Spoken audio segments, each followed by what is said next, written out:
35-year-old Brian Demaray is behind bars for fatally shooting his wife, 29-year-old Kayla Demaray. At around 10 a.m. on Thursday, the 28th of December, authorities responded to a home in the 22,000 block of 713th Avenue in Dassel, Minnesota on reports of a shooting. The Meeker County Sheriff's Office said that Brian rang to tell them that he shot his wife and was requesting a law enforcement response. When deputies arrived, they entered the residence and found Kayla deceased with multiple gunshot wounds, and Brian was taken into custody. The Midwest Medical Examiner's Office ruled Kayla's death a homicide. Authorities said that the two children who were home at the time of the shooting were not injured and have since been placed into protective custody. Brian is charged with murder and remains held at the Meeker County Jail, pending his first court appearance on the 2nd of January. The motive of the killing is unclear, as the investigation into the matter continues. Police are searching for the gunman responsible for fatally shooting 33-year-old Bilal Henry. At around 11:25 p.m. on Thursday, the 28th of December, authorities responded to a residence at Regency Townhomes along the 3500 block of Woodhaven Avenue in Philadelphia, Pennsylvania, and reports of shots fired. When officers arrived, they entered the premises and found Bilal unresponsive a few feet from the front door. He had multiple gunshot wounds to his head and torso and was pronounced dead at the scene.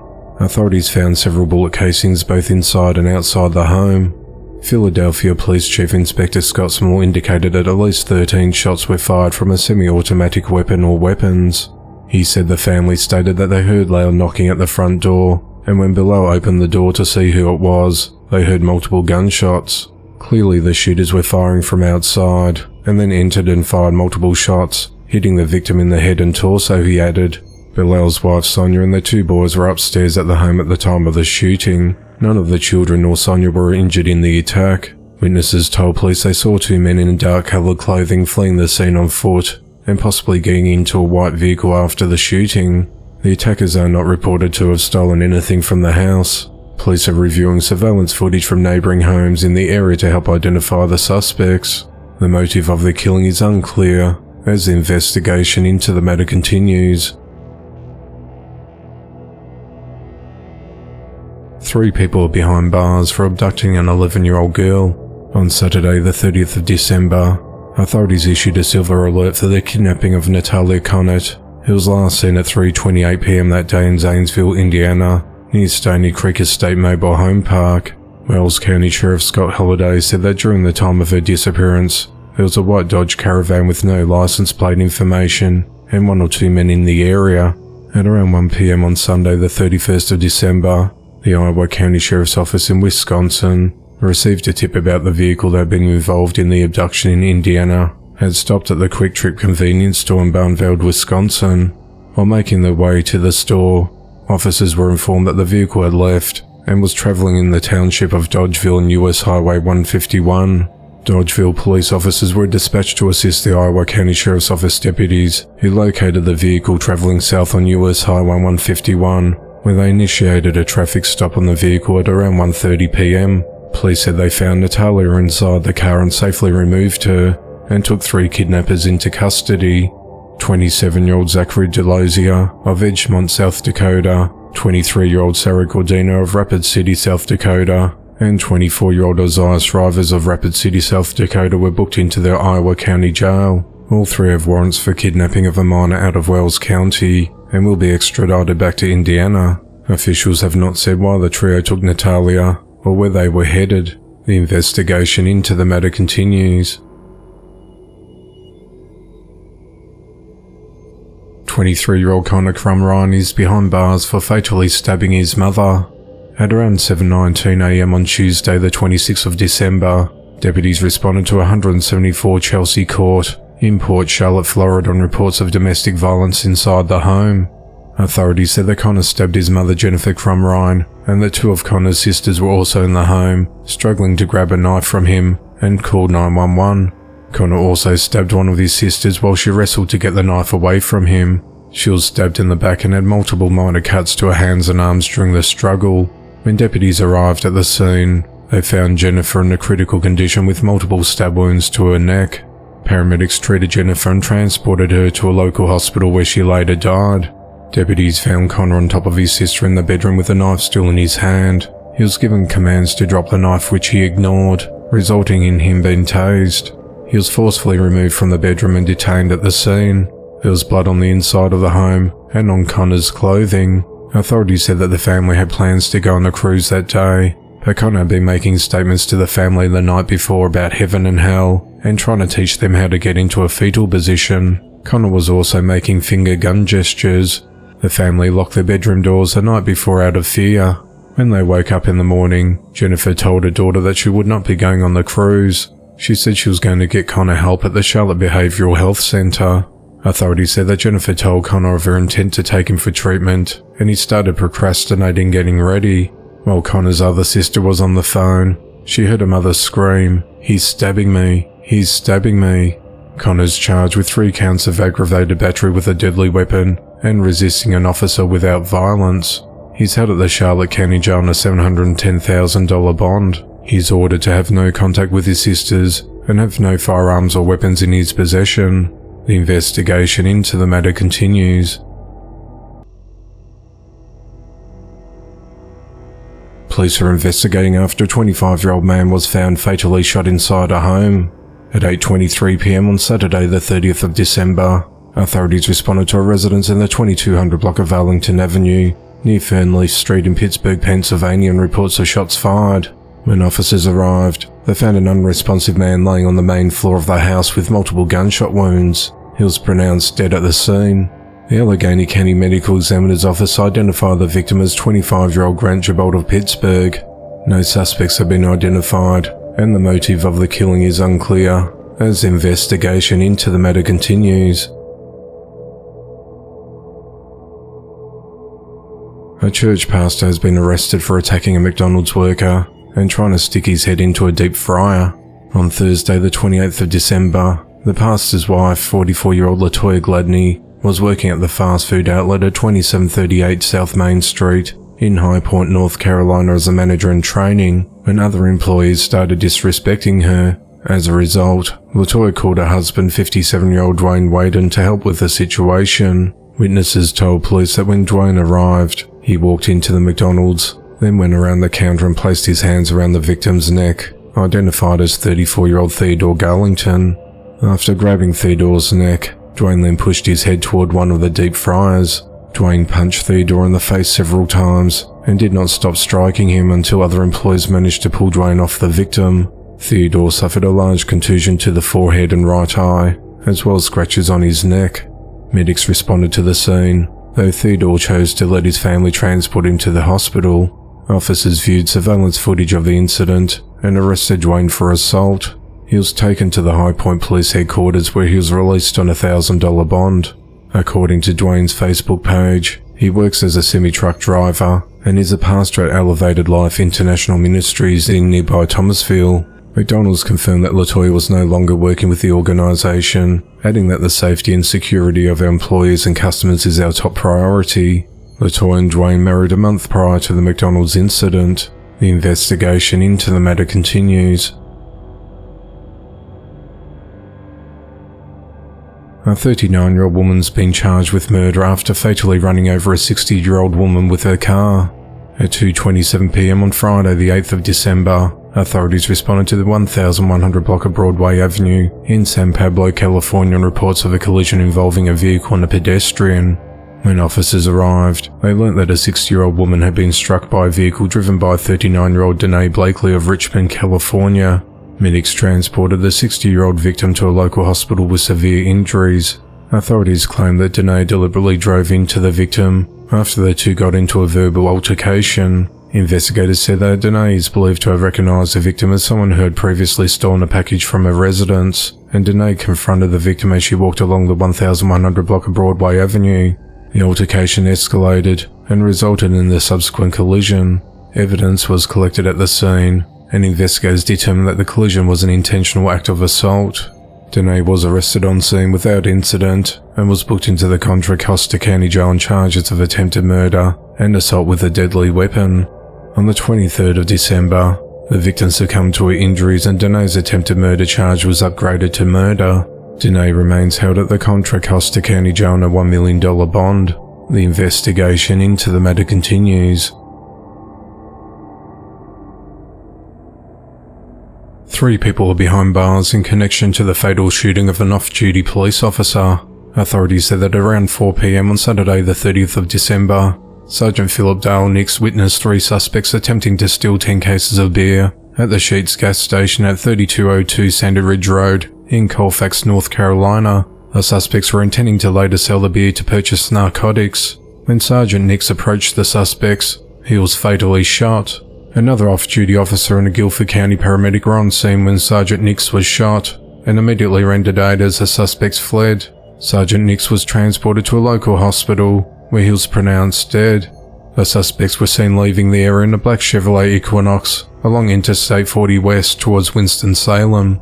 By 8 p.m. that night, authorities located the vehicle and arrested the trio.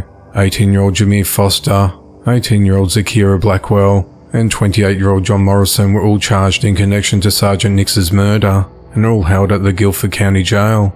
Jameer was recognised as a gunman and was charged with first-degree murder, larceny, and conspiracy to commit larceny, and is held without bond.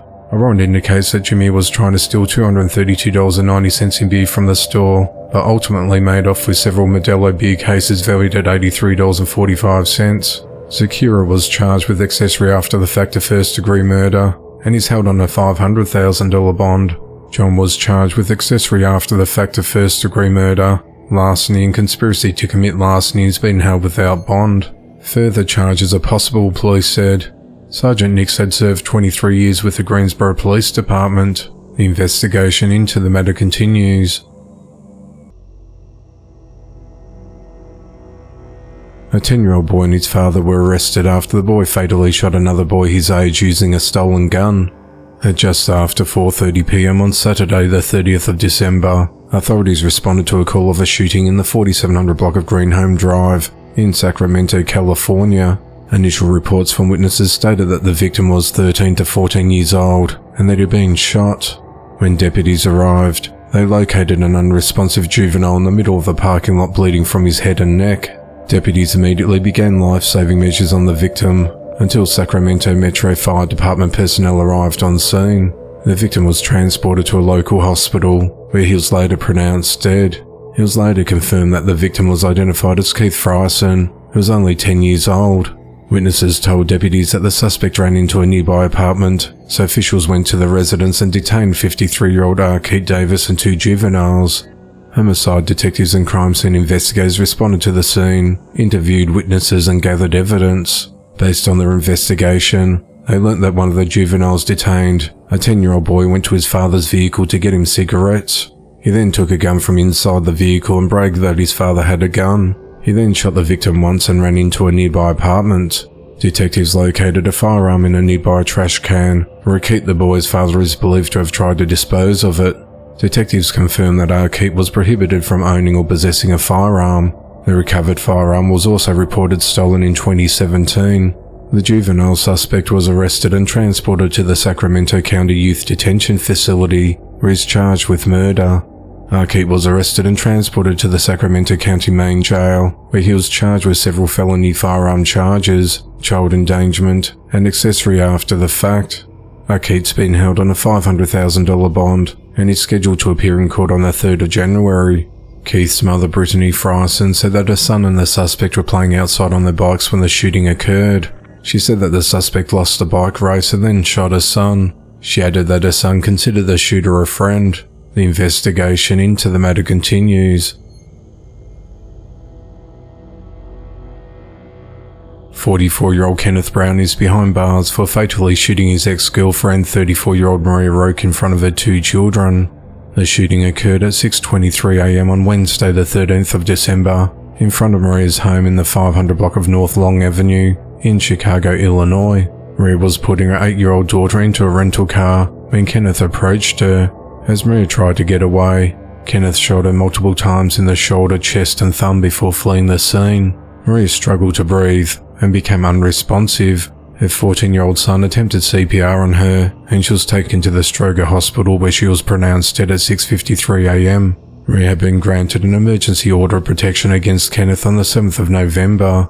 A week before that, The pair had an argument that turned physical when Kenneth grabbed Maria and threw her to the ground. Kenneth also threatened to burn Maria's car, break her windows and destroy her belongings. The order of protection barred Kenneth from contacting Maria in any way, including entering her home or harassing, stalking or intimidating her. He was also prohibited from taking their 8-year-old daughter from her care. That order of protection was extended on the 28th of November, and once again on the 13th of December, the morning of the shooting. On Friday the 29th of December, members of the Great Lakes Regional Fugitive Task Force located Kenneth in the 3100 block of West Harrison Street, and he was arrested. Kenneth's charged with first-degree murder and is held at the Cook County Jail without bond. Maria's children are staying with family. The investigation into the matter continues. A man fatally shot his friend after he had too much to drink. On the night of Saturday the 30th of December, 22-year-old Abraham Bordas was at 26-year-old Chase Copey's home along Southwest 146th Avenue in Ocala, Florida. Abraham had been invited there to drink and help paint the house, and he found Chase's gun in a chair. Abraham picked it up, pointed it at Chase and said, "Wow, buddy, this is a nice gun." He then pulled the trigger and fatally shot Chase in the stomach. Abraham told deputies that he did not intentionally shoot Chase. He was one of his best friends. He also said he was unaware that the gun was loaded and the safety was off. He admitted to being intoxicated at the time of the shooting. He said he did not know he fired the weapon until he heard his friend say, "Buddy, you shot me." A woman who was at the home at the time of the shooting told detectives that Abraham and Chase had been drinking by the time she arrived to help paint. The woman said they painted one room and took a break. She said she was in the kitchen washing dishes when she heard the men talking, laughing and listening to music. She said she saw Abraham holding a gun and looking at the gun from the side. He was moving it around and it appeared the firearm was pointed at Chase. She said that she then saw Abraham squeeze the trigger. She said that Chase stumbled from the couch and told Abraham that he had been shot and to call 911. She said she tried to stop the bleeding with paper towels and he later lost consciousness. Walking outside, she heard sirens and first responders running toward the residence. Medics transported Chase to a local hospital, where he later died. Inside the residence, a detective found a loaded gun on a counter. The detective also recovered a shell casing and a loaded magazine. Abraham was arrested and charged with negligent homicide. He was booked into the Marin County Jail that night, but was released in the morning after posting a $30,000 bond. The investigation into the matter continues. A woman is behind bars after attempting to douse a police officer with lighter fluid and set him on fire. The incident occurred on Saturday the 2nd of January in Latta, South Carolina, where an officer was attempting to arrest 38-year-old Melissa McCoy for criminal trespass. Authorities said Melissa actively resisted arrest by dousing lighter fluid all over the officer and attempted to ignite the officer with a lighter. Police said they were able to subdue Melissa and take her into custody. The injured officer was treated at a local hospital and was later released. His identity has not been disclosed, but is reportedly doing well. Melissa is charged with attempted murder, trespassing, resisting arrest and threatening the life of a public official. She's held at the Dillon County Detention Center with bond denied. The investigation into the matter continues. 47-year-old Derek Rayborn is behind bars for beating his girlfriend, fatally shooting her son and their family dog. At 4:30 a.m. on Monday the 1st of January, the Calcasieu Parish Sheriff's Office in Louisiana received a report of a woman at a local hospital suffering from severe injuries. The victim told investigators that her boyfriend, 47-year-old Derek Rayborn, killed her 26-year-old son Eric Bosley and their dog at the home at the Oakhurst Mobile Estates in Lake Charles, Louisiana. The woman said that Derek beat her and she was able to escape the residence and went to the hospital for medical treatment. When deputies arrived at the residence, they noticed blood on the front doorsteps. They made entry and found Derek and the dog dead inside with gunshot wounds. Calcasieu Parish Sheriff's Office Chief Deputy Stitch Guillory said that during a domestic dispute, the son tried to defend his mother and that's how he ended up as a victim. He also said the injuries to the woman's face were beyond recognition, adding it's unbelievable that one human being could do this to another human being. Deputies found Derek at the hospital as he's trying to locate his girlfriend. He was arrested and charged with second-degree murder, attempted second-degree murder, domestic abuse causing serious bodily injury, aggravated cruelty to animals, interfering with emergency communication, possession or carrying a firearm by a person convicted of certain felonies, and illegal use of a weapon during a violent crime. He remains held at the Calcasieu Correctional Centre on a $2,375,000 bond. Derek has 5 previous felony convictions and has served time in prison. The woman remains hospitalised and is recovering. The investigation into the matter continues. Police are searching for 36-year-old Sammy Patrick, who's wanted for multiple offences, including capital murder for the death of 78-year-old Dee Edie. At around 2 p.m. on Saturday the 30th of December, Sammy went to Dee's house at 3847 Old Jackson Road in Forest, Mississippi, where he sexually assaulted, fatally shot and burned her. Sheriff Mike Lee said that Dee was on her phone with a relative when she told them that she heard a dog barking. She hung up the call and went out to check what was happening. Shortly after, another family member who had access to a security camera could tell the camera was moved or was not functioning properly, so he went to the residence to check on things. When he arrived at Dee's home, he found her underneath the carport, fatally shot and burned. The home was ransacked, but Dee's purse still had money in it. Her late husband's gun collection was all accounted for, and it's unclear if anything is missing. Sheriff Lee said Sammy shot Dee outside her home, then burned her body to cover his tracks. Sheriff Lee said that detectives do not know of any direct connection between Dee and Sammy, even though they live near each other. She was a widow and resided by herself. He explained there may have been, if any, some interaction, but there would not be any direct links such as him working for her or knowing her in a personal situation. On the afternoon of Monday the 1st of January, Sammy drove a stolen truck to Subway store along Highway 61 south in Woodville near the border of Louisiana, where he ordered a sandwich and robbed a shop before driving away. Woodville Police Chief Lemuel Rutledge said that his office got a 911 call at 2:57 p.m. reporting the robbery at the Subway. Sammy ordered a meatball sub and was said to have been polite when ordering his food, even saying yes ma'am, no ma'am, but when he went to pay, he took out 2 handguns and demanded money and the keys to the clerk's vehicle. The cashier handed him the money, but she refused to give him her keys. He left with the money during the robbery, but no vehicle. Chief Rutledge said that no one was hurt during the robbery, but the clerk was shaken. He said investigators were able to secure video and still photos of the suspect from a stop he made at the Shell gas station in Woodville located next to the Subway. Sammy was seen driving a 2-door dark-coloured Ford Ranger, bearing a disabled tag that was reported stolen on Old Highway 21 in Forest County, Mississippi. Mississippi Highway Patrol, Louisiana State Police and other law enforcement agencies are continuing to search for Sammy, who's wanted on multiple charges including auto theft, burglary and capital murder. The investigation into the matter continues. Police are investigating the fatal shooting of a 28-year-old man. At just before 6:45 p.m. on Tuesday the 2nd of January, authorities responded to the Conoco gas station at 2401 Chambers Road in St. Louis, Missouri. When officers arrived, they found an unresponsive man with multiple gunshot wounds. He was pronounced dead at the scene. He was identified as 28-year-old Dajian Miller of St. Louis. Police said the shooting happened at an unknown location, and the victim drove himself to the gas station, where he later died. No arrests have been made to date, and the motive of the killing is unclear, as the investigation into the matter continues. A woman slapped and punched her elderly father in the face over his oxygen machine, making a beeping noise. At around 5 a.m. on the 25th of December, authorities responded to a home in Grenada Court in Lady Lake, Florida on reports of a battery occurring.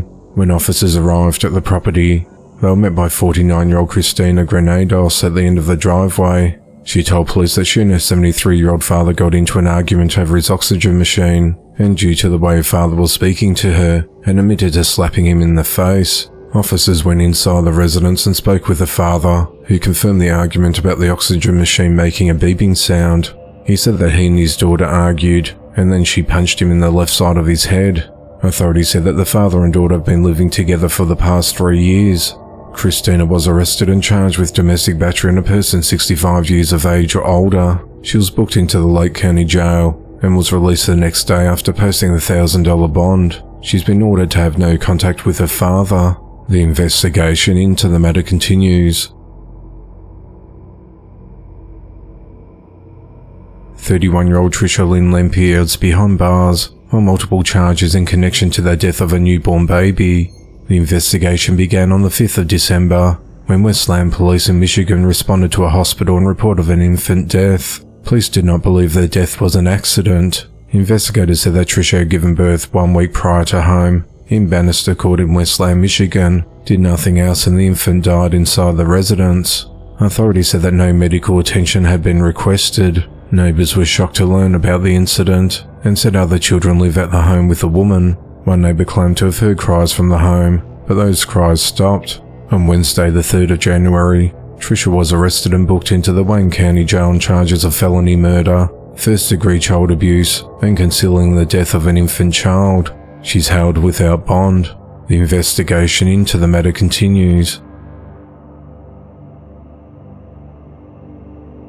A couple are behind bars after the infant child was exposed to fentanyl. On Wednesday, the 27th of December, Salisbury police in North Carolina were made aware that a baby had been taken to the Novant Health Rowan Medical Center for possible fentanyl exposure. The Salisbury Police Department Criminal Division responded and was able to determine that the infant was exposed to high levels of fentanyl while in the care of its parents. On Wednesday, the 3rd of January, 36-year-old Felicia Nicole Robinson and 31-year-old Philip Wayne Ketchy were arrested and charged with felony child abuse. They're held at the Rowan County Detention Center on $50,000 bonds. There's been no updates on the infant's condition as the investigation into the matter continues. Authorities in Bismarck, North Dakota are searching for a high-risk sex offender who removed his GPS bracelet and can no longer be accounted for or located. At around 8:30 a.m. on Wednesday, the 3rd of January, authorities found 32-year-old Calvin Payne's discarded bracelet off East Rosser Avenue in Bismarck, North Dakota. Calvin's described as 6'1" and 155 pounds with brown hair and blue eyes. He has tattoos on either side of his nose, as well as each side of his neck. Calvin was out of jail on supervision on several drug charges and twice failing to register as a sex offender. Authorities are appealing to anyone with information of his whereabouts to contact law enforcement, stressing the high-risk nature of the offender and the urgency to apprehend him before he commits further offences. 52-year-old Lee Carter is behind bars for kidnapping a pregnant woman and holding her captive and assaulting her in his garage for years. On the 5th of January 2024, authorities found Lee at a motel in Houston, Texas, and was arrested and charged with aggravated kidnapping. Authorities said that Lee found the victim panhandling while driving along a major Genoa road in Houston, Texas. He pulled over and approached the woman and gave her $1 and offered to help her if she got in his car. She accepted, and he drove her back to his home at 5251 Perry Street in Houston, Texas, where Lee held her against her will for 4 to 5 years. The woman told police that Lee forced her to have sex with him, make her take drugs, and prevented her from leaving the house by locking her inside a garage. The woman said she did not have a shower in the garage, so from time to time Lee would allow her to leave the room to shower. The woman said she never saw anyone else in the home while she was kept there, but could hear Lee arguing with other women while she showered. She said on numerous occasions, when Lee would take her from the garage to the home, she attempted to run away and escape. Each time Lee would run after her, grab her and return to the garage and lock her inside again. The woman said she pleaded with Lee to let her go, but she was threatened with physical violence. She said that when she begged him to let her leave, Lee would force her to take pills along with crack cocaine and other illegal drugs, causing her to become physically unable to leave. She said she told Lee on numerous occasions that she didn't want to take drugs, but continued to force her to take them. She said that Lee provided her with chips and snacks for food, but she was hardly able to get a full meal. When she spoke to police, the woman said she had not showered in almost 2 months. The woman said she was able to escape once before, but ended up in hospital, and Lee came and picked her up and locked her in the garage again. He then put boards up on the exterior of the garage window to prevent her from escaping again. Authorities said that on the 7th of April 2023, Lee allowed the victim to use his laptop, where she used a text now application to contact police and tell them that she was being held against her will. Officers responded to Lee's property and rescued the woman from the garage. Inside the garage there was a makeshift toilet that did not flush, a sink with water that dripped, a mattress covered with vomit and assorted chips and a few Twinkies. Officers noted that the victim was extremely malnourished, weighed about 70 pounds and had a pungent stench. Her clothes were very dirty and she had no shoes. Even though the victim was rescued, authorities said that they do not know her current location. Her identity has not been released, and it's unclear what happened with her pregnancy. On the 5th of January 2024, police conducted a welfare check at Lee's residence after someone reported seeing a TV on and hearing a dog barking. Officials said they were concerned because they hadn't heard from the victim. Police responded to Lee's residence and found a dog inside the garage, feces on the floor in an empty room with a TV on. The dog was rescued and no one else was found. Lee was located at a local motel later that day and was taken into custody. He was charged with aggravated kidnapping and he's been held at the Harris County Jail on a $100,000 bond. If released, he'll have to wear a GPS tracker and he's prohibited from having contact with the victim. Authorities said that an arrest warrant was filed against Lee in April of 2023 after the woman was rescued. It's unclear how Lee was able to avoid arrest for 9 months since. Lee's employed as a real estate broker and has 7 children, ranging from 1 to 31 years old. He also performs as a rapper in the Houston area under the stage name Viper. The investigation into the matter continues. A 35-year-old man is behind bars after he broke into a home and raped a 12-year-old girl in her bedroom while her parents were asleep, threatening to kill the child if she screamed.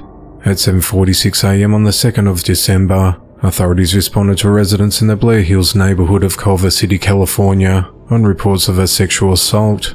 When officers arrived, they made contact with the 12-year-old victim and her parents. Investigators determined that between 2 to 3 a.m., the perpetrator entered the home through an unlocked balcony door at the back of the home. He then went through the grandparents' bedroom before entering the girl's bedroom where he carried out the assault on the juvenile for more than 4 hours. During the assault, the suspect told the girl that there was a shooter at her window and that she would be killed if she screamed. At around 7 a.m., the suspect exited the home through the front door and fled the scene on foot. The victim's parents said that their daughter woke them up that morning and immediately told them they needed to call 911. Detectives later identified Marcus Maldonado as the suspect through DNA evidence that linked him to the crime scene. A neighbor's security camera also filmed him leaving the victim's home after the break-in and assault. On Thursday, the 4th of January, Marcus was arrested in the Santa Clarita area while aboard a Bakersfield-bound bus along the Interstate 5 freeway. Officers pulled the bus over and Marcus was taken into custody. He's charged with aggravated sexual assault of a child, with bond set at $1,250,000. Authorities said that Marcus had been staying at a downtown Los Angeles hotel prior to his arrest. There's no evidence indicating that Marcus knew the girl, and police believe there may be more victims. The investigation into the matter continues. A woman is behind bars after admitting to smothering a terminally ill boyfriend with a pillow because she was disgusted with having to care for him as he lay dying of cancer. Authorities said that 69-year-old Margaret Kearney admitted to suffocating her boyfriend of 15 years, 72-year-old Gary Polony, with a pillow on the 20th of December at the home at 7516 Sheldrake Street in Newport Richey, Florida. Margaret left the body of Gary, who was under hospice care for rectal cancer, to be discovered by nurses the following morning on the 21st of December. Deputies with the Pasco County Sheriff's Office were called to the scene and observed that the man had no concerning injuries and initially believed he died in his sleep. Later that day, however, authorities received a call from a witness who met with investigators and told them that she was a friend of Margaret's for over 30 years. The friend said that within the last few days of Gary's life, Margaret expressed disgust when it came to taking care of Gary because he was defecating himself due to his illness. Investigators said that Margaret's friend told them that Margaret did not clean Gary and would wait for a hospice worker or home health care nurse to visit and clean him. Margaret's friend told authorities that she received a call from Margaret at 10:30 p.m. on the 20th of December, where Margaret told her that she had smothered Gary with a pillow and that he was gone. Margaret then told her friend that she planned to cover her dead boyfriend with a blanket so that when the nurse came the next day, she would assume he died in his sleep.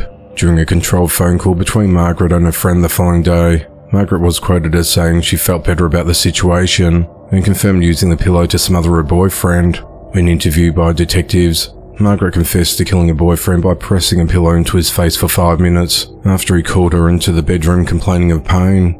Margaret said that her boyfriend was alive and alert before she smothered him and was no longer breathing after she removed the pillow from his face. Margaret told the investigators that her decision to kill Gary was to prevent him from being in any further pain. She also admitted to intentionally over-medicating Gary with liquid morphine to help with his pain. After suffocating him, Margaret spent the night on the couch, and when the nurse came the following day, She believed that her boyfriend died of natural causes in his sleep. On Tuesday, the 2nd of January, Margaret was arrested and charged with first-degree murder. She's held at the Pasco County Jail with bond set at $250,000. The investigation into the matter continues. 32-year-old Tatum Hatch, a former teacher at West Monroe High School in Louisiana, is accused of having an improper relationship with a 15-year-old male student. On Wednesday, the 3rd of January 2024, Tatum was arrested following an investigation that began on the 15th of December 2023 after the student told his father about the illicit relationship, and the father then contacted police. The father told investigators that his son showed him Instagram messages that the two had been exchanging, and that the relationship had been going on for about a year and a half. Deputies met with the teen victim and monitored his cell phone, finding Instagram messages between them that spanned over several months. In one of their conversations, Tatum told the child that she wanted them to have sex, telling him that he could go through her bedroom window. She said she believed it was safer for him to come to her house rather than meeting at his home. She then asked the boy if he liked to be rough or gentle with her, with the boy responding by asking her what she wants. Tatum then replies that she doesn't know, but she's thought about it. The boy told Tatum that he was scared, and Tatum responded by saying that she was scared too, and that she was worried he would find another person to take his virginity. Investigators said that Tatum drove to the boy's home late one night, and he entered her car at the end of his driveway, where she touched his genitals with her infant child in the car. Tatum sent naked selfies to the boy in what's known as vanish mode, where pictures eventually disappear. Authorities said they were able to recover a nude photo of Tatum on the victim's phone after a forensic download was completed. Another one of their conversations took place at a school function after dismissal, where Tatum tried to get the boy to sit with her. On the 16th of December, police took Tatum in for questioning. Tatum refused to answer several questions about what she sent to the teen, fearing she would lose the children. She did, however, admit to talking to the boy via Instagram messages. Authorities later discovered that Tatum gave the boy between $500 and $600 after she became afraid of the victim because of a rumor she heard about him, and that is why she gave him money. Tatum resigned from a job at West Monroe High School on the 26th of December, after earlier being placed on administrative leave on the 15th of December. On Wednesday the 3rd of January, Tatum was booked into the Washita Parish Sheriff's Office jail and was charged with computer-aided solicitation of a minor, but was released the next day after posting a $10,000 bond. The investigation into the matter continues.